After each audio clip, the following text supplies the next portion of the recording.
Welcome to this episode of The Inner Estate with your host, Bridget Stuart, and a special guest today, Janet Brinck from Virginia, an amazing businesswoman and leader. Janet, thank you for being our guest. Thanks for having me. I'm super excited. Excited for your podcast, too. And I'm excited to have you as a guest. You and I have some similar paths. I've been in our chosen industry where we specialize for almost 27 years. And I think that you are right around 27. Yeah, you and I both. We're both in our 26th year, heading up to the 27th. So I know that we are going to have a lot to share with people because today we are going to dive in to overcoming obstacles or challenges, driving over the speed bumps of life and still building the life that you desire and striving to be the person you want to be, right? You know, like really living life and just overcoming things. So I just want you to be able to share with everyone, what does that mean to you? Where would you start with this topic? It's so funny. I heard you say speed bumps of life, and I'm like, mine are more like potholes or like not even potholes. Like what is a collapsed bridge? Right. Like the bridge fell out several times. You know, I never really even started with the bridge. So yeah, I feel like, there are people that I know in the world that, they just seem to have it, like a normal life. I was talking to my daughter about it. Like people have normal lives. And I just feel like that was just not me. So, I started out in a really unstable home. I didn't have that picturesque upbringing. There was trauma and drama and just chaos. And so, I ended up kind of surviving and went to college, was going to be a attorney and, ended up getting my real estate license. That's a whole other thing. But, I got married. I had 4 babies. I really felt like, okay, I've got it figured out now. Right. I had a rough start, but, God said, here you go. Yes. I had beautiful kids and, I married the love of my life and had a great business. And then in 2013... That is quite the encore. That's not what you were clapping for, saying, come on back out on stage and do one more song. $500,000 tax bill. Yeah. No. Yeah. And, what's interesting about it is at the time, I was still walking around life, in my office and being this real estate and top agent, and I still have it all together, right? Right, yes. It's funny how I have come to value authenticity and honesty and where we really are because of that, because it was such a learning lesson that, right. when it's so interesting we're talking about overcoming adversity, because after you walk through something. Yeah. It is, and you and I both are survivors of the recession. Anyone listening, you're also a survivor of the recession, however you survived, right? And I can imagine, I was thinking about the timing of all of that. Being 2013, we were coming out of it, and yet many people in the real estate industry were still really incapacitated.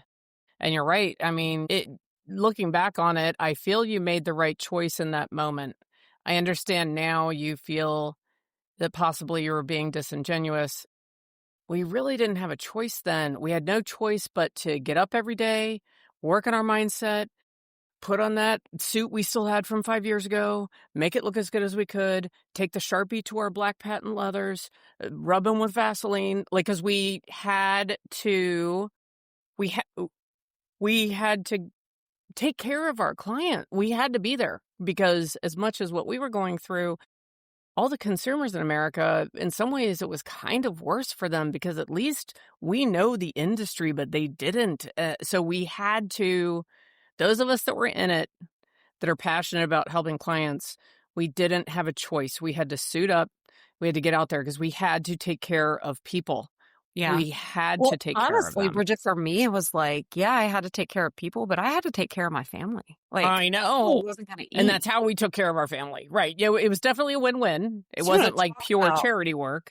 Learning. But we had to be able to feed the 4 babies under 8, right? So, and all I'm saying there is, I get what you mean, and that being genuine to who you are is so critical in every day. And I would be gentle in your own self-reflection on Yeah. that time in particular. That's all Well, I'm and saying. you know, Unsolicited coaching, right there. absolutely. Yeah, no. And you do. You've got to suit up and show up, right? Even when Yeah. you don't feel like it. And just, when people just saw me running around in my business suit, going to Mm-hmm. appointments, that's what I had to do. But I don't think anyone knew what it took to muster that To up, do right? Like it. that No, they was did not. They days don't. I had to get out of bed, You and right? I didn't know. We know. Yeah, there was no, yeah. The other thing that's cool, not to jump too far, ahead into things, but it's also a stroke of genius that upon reflection, you have taken a huge life lesson from it that you've now carried into where you are today, where you are thriving and touching so many people's lives, because now you know that critical importance. You never want to have that feeling again. You never want to get dressed and feel as if you're not congruent with the reality of where you are. And so, how brilliant to pull that core value out of such a dark time, and now you live it every day and you're sharing it with your children. Yeah. It's great. Yeah. How does that show up for you? I feel like it just took me much longer than it takes, I think, most people to really get the fact where people say, you're enough. I never even understood it. I'm like, what? But for me, it was like, even before that, on the outside, I was always trying to be my representative. Even if I was doing $3 million in production, you thought I was doing 5 million. Right. 3 just wasn't enough. And if I was doing Right. 5, you thought I was doing 7 to 10. Like it was just crazy to me. And so it really, I just got to a point where, again, like, take off the veil and just be Yeah. honest about where you're at, and Right.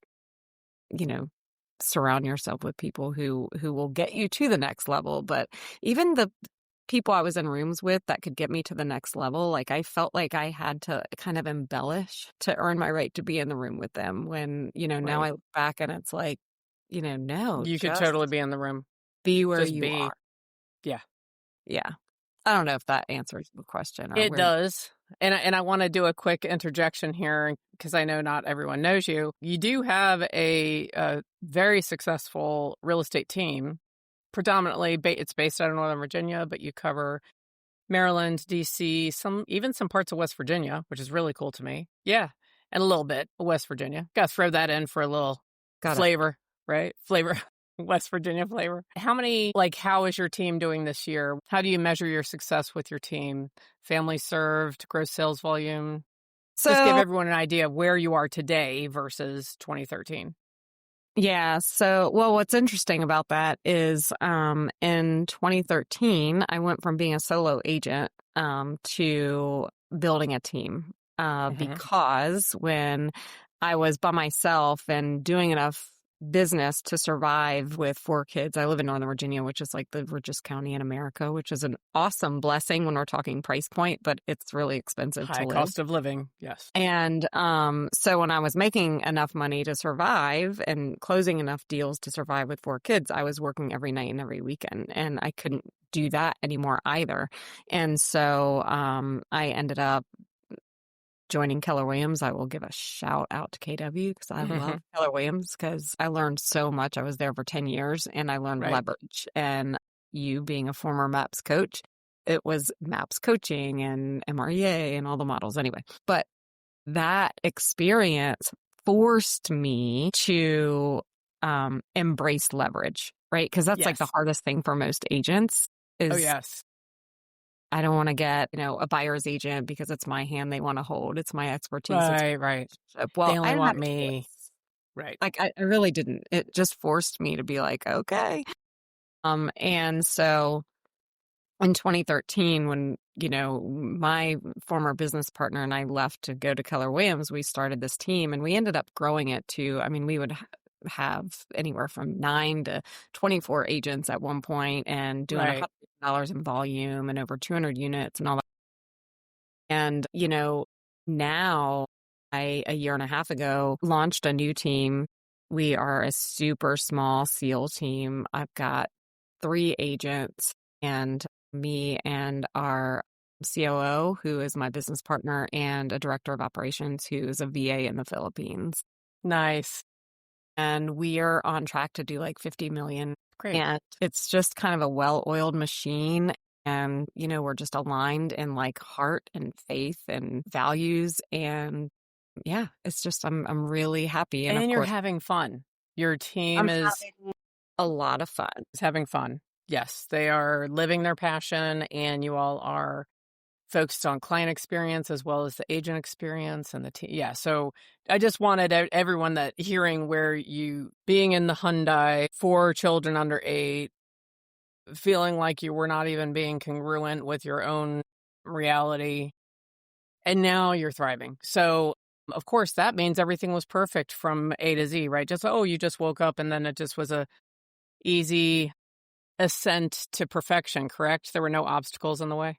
Yeah, no, it was awesome. Yeah, I But mean, there were some speed bumps, right? speed So bumps and let's fill that craters in in. the earth that, Yes. Yeah, it's just it's never pretty for me. I don't know, maybe it is for other people, but No, it's it's just not. it's always messy. And like It's even, always messy. having like my wonderful team and all of the and there are just things that we do so well, but it's always messy in the middle. I feel like I'm always in the middle, and we always say it's messy in the middle. And I'm like, am I ever not in the middle? But if I get to a point where everything is really well oiled and running on all cylinders, it probably means I'm not growing and not trying Correct. things. And so I'm bored. And, Yeah. and I operate best when I'm running around with my hair on fire. And, if I have 23 things to do, I'll get 19 done. If I have 3 things to do, I'll get nothing done. And so that's kind of the way that I operate. But yeah, I feel like, I was digging my way out for a long, long time in survival mode, but it really wasn't for me. It wasn't until I got really honest with where I was. And there's so much, there's not a podcast long enough, I don't think, but there's so much in that between, my ex-husband going to federal prison, and really just dealing with the emotion of that, with the kids with that, therapy, all of that. It was like a public thing. So I was dealing with like public, Right. Right. just a disaster. And then trying to run a business, raise kids, and, fast forward a few years, I found myself in the middle of like full blown alcoholism. Wow. And was drinking my way through it, and finally had to, really look in the mirror and get honest with myself about that. And Yeah. so I'm in recovery. It's been the biggest blessing. Like all of the things in my life to date that I have seen as like the most tragic things have turned out to be the biggest blessings. I mean, that had to be when you mentioned, craters. I believe that is a crater, or, whichever analogy you want to use. Could you share, when did you have the moment of realization? When did you have that inner voice that said, Janet, this is unsustainable? Can you share how you had the moment of realization that the alcohol was taking over, running your life? Like, how did you have that moment of clarity? And then what was the first step you took to make it stop? So for me, it was a very gradual thing. And, it's, well, I'll back up. We can talk about this all day long. Like I've always like loved to drink in college. Like I was just like, it was so fun. I always liked it. But, I also knew that there were kind of rules around it. My dad was an alcoholic and he drank every single day. And so I was always like in my mind, like, okay, that's bad. Like drinking every day is bad. That's a rule. We're not going to do that. And, drinking alone, nope, don't do that. Right. And so like in my mind, I had all these things. And I was just always very cognizant of it. Like, okay, that was a potential, speed bump, pitfall, whatever. Mm-hmm. But then when my life came crashing down, it was like, everything kind of went out the window, and everybody gave me a pass too. Yeah. Yeah, right. I Right. gave myself a pass, and everyone around me gave me a pass. If I was drinking a bottle of wine on a Tuesday, even my family was like, girl, ex-husband went to federal prison. You're raising 3 kids. You're holding on by a thread. If that's what you need to do, that's okay, and that's kind of the pass I gave to myself. And it was just a very dangerous, slippery slope Yes. to be on. And then, I just got to a point where even after I was putting my life together, it was just my solution. I just had a lot of stuff I hadn't dealt with from like my childhood, from, my life falling apart to a zillion things. And that was my coping mechanism. That's what I did to celebrate. That's what I did to, Commiserate. falling apart. Yeah. Yeah. And Or if you're by yourself, miserate. Is that a word? right. If Yeah. there's commiserate. That's what I did to Misery. misery on my couch, and so, my kids were, your kids know. And if I'm really honest, it was like, I was always like, oh, well, they're in their rooms because they're teenagers. And Mm-hmm. partially true, but it's also partially because like I was like on my 3rd glass of wine on a Right. Tuesday night, and they were like, Right. and so I just got to a point where I got honest. Mm-hmm. And I was like, you know what? It is what it is. It's like the movie. We actually watched that movie in the rehab I was in. But yeah, and I've worked really hard ever since. And, it's funny because when I share about this, people that don't understand, the recovery process and everything, it's like it turns out it had nothing to do with alcohol. Right? Yeah. I'm for people on audio, I'm making a Pikachu face. Yeah. What? No.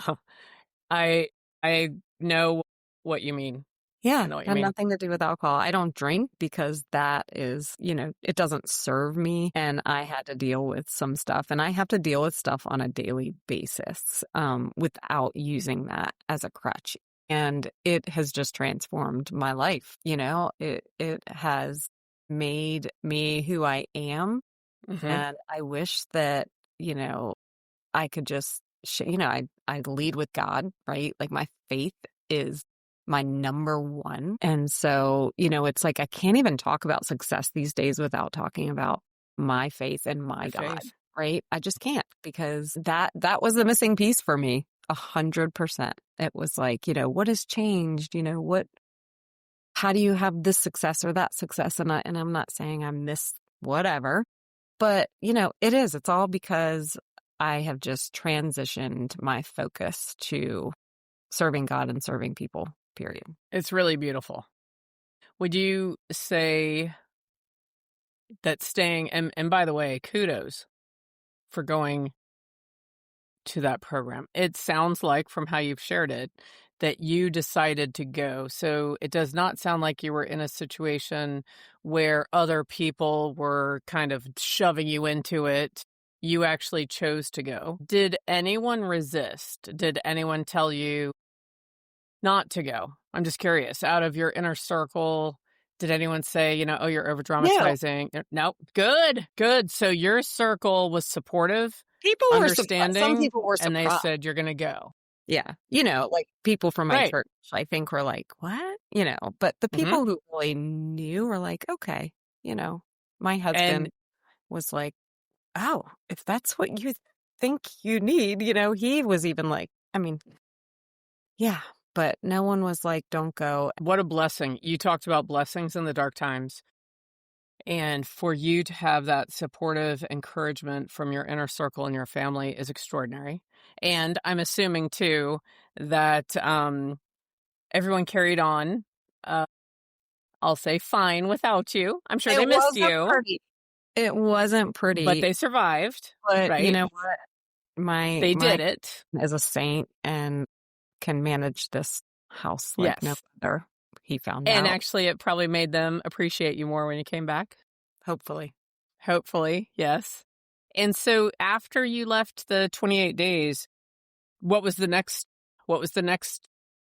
path you chose to continue becoming the woman that you envisioned yourself and you desired to be? What was the next path? Yeah. So for me, I'm in a recovery program, a 12-step program, which I poured myself into, which was absolutely life-changing for me. I always say, like, I wish everyone had a reason to do a 12-step program. I am not kidding. Right. Because it is a handbook for life. It's the handbook I never got. That saying. I've heard that before. Yeah, Yeah. everything I needed to learn, I learned in kindergarten. Nope, not me. Everything I needed to learn for life, I learned in a 12-step program. And I am not kidding. And so I do that. I help other women, and I worry first and foremost, about my relationship with God. Mm-hmm. I serve him at a higher level. And, it's made me a better business person. I just showed up differently. Like, I mean, Bridget, I'm up at 4:30 in the morning. I'm doing prayer and meditation. I'm at my workout at 6. Like, it's like I'm just I operate on a different playing field. How has this impacted all of the children in your life? Dealing with that. And then they had me who, that was my coping mechanism. And so there was just, even though I was very present and I was making sure that dinner was on the table and bills and all of that, like there was a part of me that just wasn't present. Correct. And there was a big part of me that wasn't dealing with things in a healthy way with them, and relationships with every single one of them. My relationship is so much better. Good. Including your steps. And I will say, yes. And it's just funny because, like, parent, I've been a parent and I coach, right? We're both coaches. Right. And so much of my coaching and parenting comes from this program. Right. It's amazing. And, you would have thought, I thought that, when I was considering, like, oh my gosh, am I going to go away for 28 days? Am I going to let them in on this secret of how I feel? Because I do feel like alcohol's taken over my life. Am I going to be this person? And am I going to be that honest? Because I'm their mom. Right. And I didn't want them to have to deal with this on top of dealing with their dad, and it was like, and again, best thing I could have done for them is for them to watch me go through that and overcome it. That's what is part of your history and story that you've written for yourself. And of course, you are chapters in each of the children's lives. You're significant, right? Maybe a whole book in the trilogy, right? So for you, what's amazing is that you were willing to be vulnerable and you were willing to let people in. You went to that 28-day. You chose, I'm going to say, interwoven paths of leaning in on your faith and following the 12-step program. And I know from having friends and family along the journey that it is still every day. Like every day you are still embracing the change and living the change every day and making the choice every day, right? What an amazing model for them to see. So I want to go back to what you mentioned about you watched your dad and you were like, he drinks every day. And sometimes he drinks by himself. Maybe you came home on a Saturday and he was, drinking at 3:00 or whatever it was. And you had these like rules in your head. And I have a feeling you probably were like, well, as long as I'm not doing it every day and not by myself and not then I'm okay, right? So now let's take your children, all of them. Their story is, wow, when mom saw that this was out of control, she took whatever steps she needed to do to be able to reclaim her vitality, her health, and her ability to be a leader, a businesswoman, and a great mother. And then she did whatever she had to do for years to make sure she kept it. What an amazing... I hope that they are internalizing that gift you gave them. Yeah. Me too. I hope that is what they see, right? I hope that's what they take with them. And not saying, okay, you and I, we love people, right? So we talk to people all around the country all the time, every day. Sometimes my son is like, I could never do what you do. Right? With your children, they're going to learn, they're going to live their lives. There's going to be things that go sideways. They're going to have some potholes and craters, this stuff we were saying, right? And yet, I believe you have given them that solid lighthouse. So if things do truly go sideways for them, I hope that inner voice, instead of gauging, well, I'm okay because it's not every day, or I'm okay because it's not by myself, they're going to say, like, wait a minute, it's not okay. What'd mom do? She reached out and she wasn't afraid to be. So I do hope that, and I believe it will. I believe that will show up for them. We never know the time. We never know the day or what the incidents will be. Am I allowed to say that I really hope whatever they face doesn't involve federal prison with anyone other than their father? Am I allowed to say that I hope that doesn't happen? Me too. When you said that you work with a lot of, especially other women that may be facing the same thing, want to make changes, how satisfying is that for you? I'm assuming that reinforces your strength and your commitment in your journey. Yeah. Yeah, it absolutely does, right? Because we can best help the people that we used to be, right? Or most impact the people that we used to be, because I have agents. I have women that are, recovering from alcoholism or trauma or, you name it. And then, even in my coaching, right, with agents, like that's one of the things that made me get really raw with where I've been in business, because I just don't think that we are raw enough, and we don't pull the curtain back in its entirety. Yeah, I agree. Ever, because of our egos. So I just, it's so funny because I actually looked up when I was like, I think I might want to do a podcast. I was looking up and there's like a zillion behind the curtain, like the title of it. Yes. I was like, going to do behind the curtain. I'm like, everybody's doing behind the curtain, so I'm not going to do that. But that's important, right? Like that. It is. It's so, satisfying to me to be able to walk alongside people and help them get to the other side, where I got to, right? And then, it's just as important for me to have those people in my world that, on ahead of me, right? Because we've all got blind spots. We've all got, our areas of opportunities for growth. Yes, we do. We all do. Yeah. And we make the choice. We make the choice to live with it and die with it, or we make the choice to live and thrive and grow and create what we truly desire. And I believe that's what you're a great example of doing that. One other item. I love in the inner estate, which, by the way, inner estate it's not behind the curtain, but really it's about the real estate of our mind. It's the inner.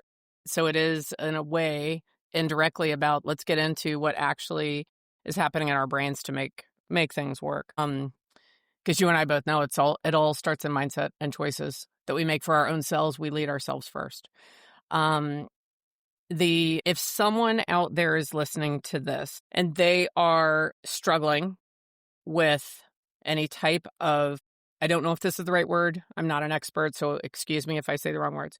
But if they're struggling with an addiction or something that's happening every day, whether it be alcohol or cigarettes or addiction to computers, like if they're just struggling with it and they're just sitting there saying, yeah, that worked for her, but it wouldn't work for me, or they don't even know the very first step to take. So if anyone is still with us and they're in that spot, could you give them one action step to take? Like, what is one thing they could do today to start creating change in their life?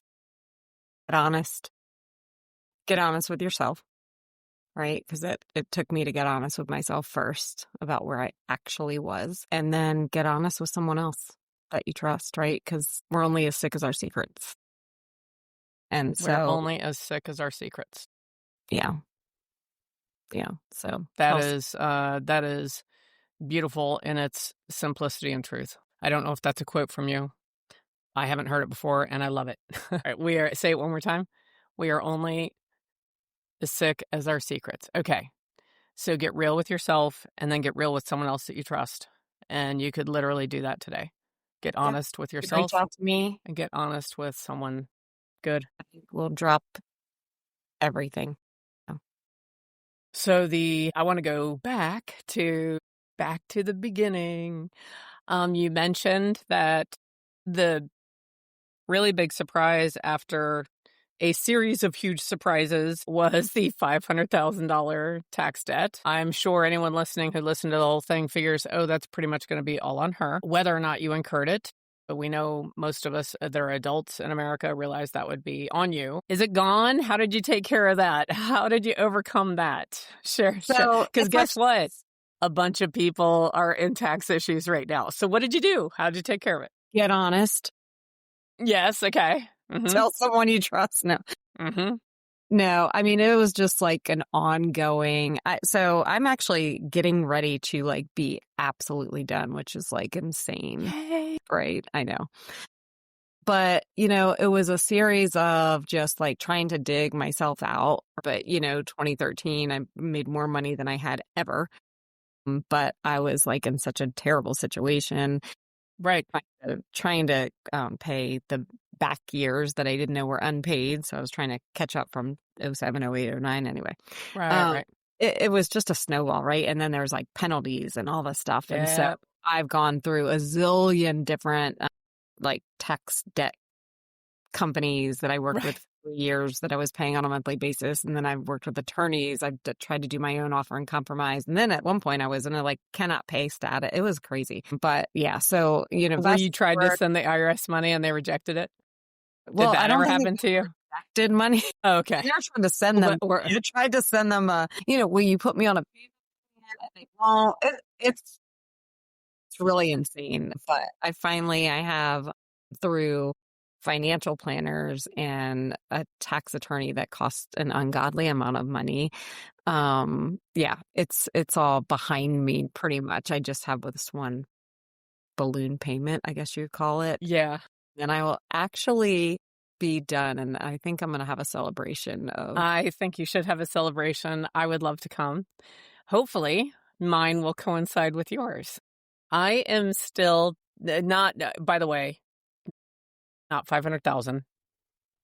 You're number one in if we're going to do a comparison of it, but I had, and believe it or not, mine are rooted in the recession. And there was, again, boring story, but it was a similar series, although luckily I did find a tax attorney 4 or 5 years ago. It was right before COVID. So actually, a little over 5 years ago, that nearly has it resolved. And she believes by the end of this year, we will have won several of the big fights and it's finally going to be resolved. And they'll know what that final compromise or balloon is or whatever. And then I'll be done too. Oh my gosh, can we have a joint celebration? Where do we want? Do we want to go to Paris? What do we want to do? Right. I'll leave it to us. I actually am serious. Like my celebration is buying my Airbnb. Because I've not been able, people are always like, you don't have an investment portfolio? No, I don't, because I've been dealing with this. I have like sort of one investment that is in my mom's name because anyway. Right. Like, again, just being so transparent. It's like, I just like I've been stuck for a long time and it's going to be unstuck. I've got a successful business and I make money. So I think we need to coordinate. Did you ever see the movie The 40-Year-Old Virgin? Okay, you know the end scene where Steve Carell and Catherine Keener, they're both in white outfits and they've got like balloons and ribbon sticks and they're singing through the park, singing Age of Aquarius. I'll come out to Virginia. We can get white flowy dresses. We need to sing Dawning of the Age of Aquarius. We did that one video on we the can garage. go to, what is that, Echo Park? We'll find some beautiful park. We need to sing and have ribbon streamers and sing the Age of It'll be worth it. I love The Who, and I love the song I'm Free from Tommy. So we can do 2 songs. We'll do I'm Free, and we'll do Age of Aquarius, and we will sing and dance. I mean, it's going to be so glorious. Is that the one with Tom Cruise? Free? No. That is Tom Petty. That's Free Falling. Yeah. No, it's I'll send you the link, but you should look it up. So there's a video of The Who, I'm Free, and Roger Daltrey is running on a beach, and he's like running and doing cartwheels right in the edge of the ocean. If you ever want a feeling of freedom, just I need to see that. I put that on loop, and I just watch it over and over, and it just, my God, it makes you feel so good. All right, so dance party in Virginia or Maryland or wherever we end up. Go. Maybe we could do it right near the Jefferson Memorial. That would be very picturesque. Could you imagine? Anyway, all right, so not there. Well, you know, maybe it would be like reclaiming the spot with a new memory. There we go. Like, I'm climbing Mount Whitney in September, and that was one of the very last things that I did together with my former fiance. He ended up, you know, in September? Yes, September 22nd. I'm going to camp at the base portal of Whitney for 2 nights first to acclimatize, because I no longer live in the mountains. I did the last time I climbed it. And then I'm going to go up to trail camp, hit the summit the next morning. And then, because I'm living life and I want to spend time, I'm not trying to win a race, I'm going to spend one more night on the mountain just so I can enjoy it. Yeah. And have a glorious morning and then come back. I want to do the, have you heard of the, I think it's 20929? Is that what it is? It's like 40929. Anyway, all I can think of is Beverly Hills 90210. Right. No. I just gave my age away with that, if nothing else did. It's where they climb the mountain. The 29029 is like the feet, the elevation of Mount Everest. But you go to like Jackson Hole, and you climb a mountain enough times. And you do a sum. I am going to check that out today. Yeah, I want to do that badly. I could do that because I'm always out climbing some mountain. So I love Whitney because it is the tallest mountain in the lower 48 contiguous, and it's absolutely beautiful. You can follow me on social media if you want to see footage from it, but it's amazing. I will let you know the next mountain I'm planning. I think my next one's going to be in Colorado, but I'll let you know when I'm going in case you want to go. So I would say you and I, because although we focused primarily on your craters and potholes and collapsed bridges, I certainly have them as well. I would love to you. Oh, okay. So when you launch yours, I'd love to be a guest. I did share, I also have tax issues. And here's what's great. When people first meet you and I, and it's not that we're not being genuine, we just don't walk around wearing a button that says, I'm currently dealing with tax issues that are rooted from 10 years ago. Like we don't wear that badge. So people don't know when they meet us. And it's not that we're not being genuine. I believe, I know you pretty well. I think we generally will wake up in the morning grateful for another day on earth. And that whatever we face today, we're the best person to face it. And we're not facing it alone. And we're just going to do it, right? We're just going to do it. So if you're out there, I don't care what you're facing. I don't care if you're getting divorced. I don't care if you have weird tax issues.